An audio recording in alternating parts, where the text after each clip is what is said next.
এরকম টেনশন নিয়ে আমি ঠান্ডা থাকুম কেমনে? এই সংসারের হাল টানতে টানতে আমার জীবনটা শেষ। আমি আমি মনে হয় বেশি দিন বাঁচুম না। দেখেন, এসব উল্টাপাল্টা কথা কইেন না। এমনিতেই আপনার হাই প্রেশার, আবার ডায়াবেটিস। আপনার যদি কিছু একটা হয়ে যায়। শোনো, আমার যে টেনশন হইতাছে, এই টেনশনে যদি আমি হার্ট অ্যাটাক করি তখন বুঝবা।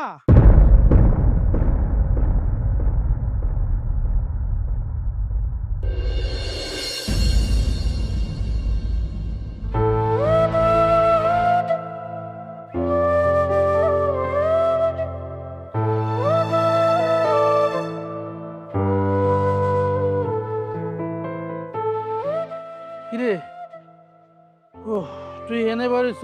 হ্যাঁ, আর আমি ভাবতাছি তুই কই। এই যে তুই বিদেশ থেকে চলে আইলি এত বড় ঋণের বোঝা নিয়া, এটি কেটা দিব? তুই কইলি ওই পুপ পাড়ার 3 বিঘা জমি কিনতে, আমি কিনলাম 75 টাকা জমাও দিয়ে দিছি। কইলি বিদেশ থেকে বাকি টাকাটা দিবি। অহন টাকাটা দিব কেটা? আমি না তুই? জমিটা তো যাইবই। যে 75 টাকা দিছি সেই টাকাটাও যাইব তোর লেগা। কত কষ্টাকে বাবা কি বলবে? ওর বলার মতো কোনো মুখ থাকলে না বলবে।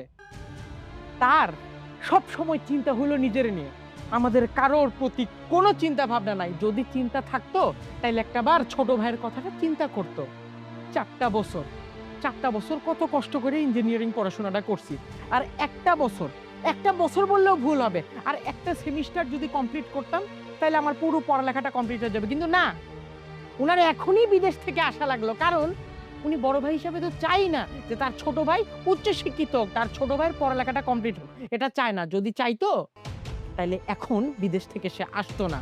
আচ্ছা ভাই, তোমারে আমি একটা কথা জিজ্ঞেস করতেছি ছোট ভাই হিসাবে, আমি কি তোমার আসলে আপন ছোট ভাই, নাকি তুমি আমার সৎ বড় ভাই? কোনটা?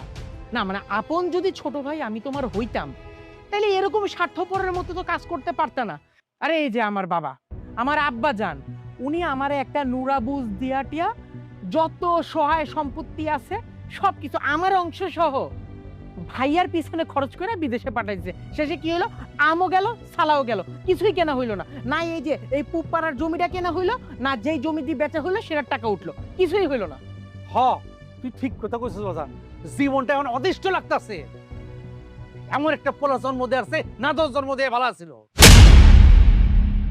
আমি কত বিশ্বাস কইরা আমার খাস জমিটা বেচা পারাইলাম যে তোরা বিদেশ পাঠাবো, তুই বিদেশ থেকে দেন ধরে শোধ করবি, নতুন জমি কিনবি। তা না, হুট করে চলে আইলি তো টাকাও দিলি না।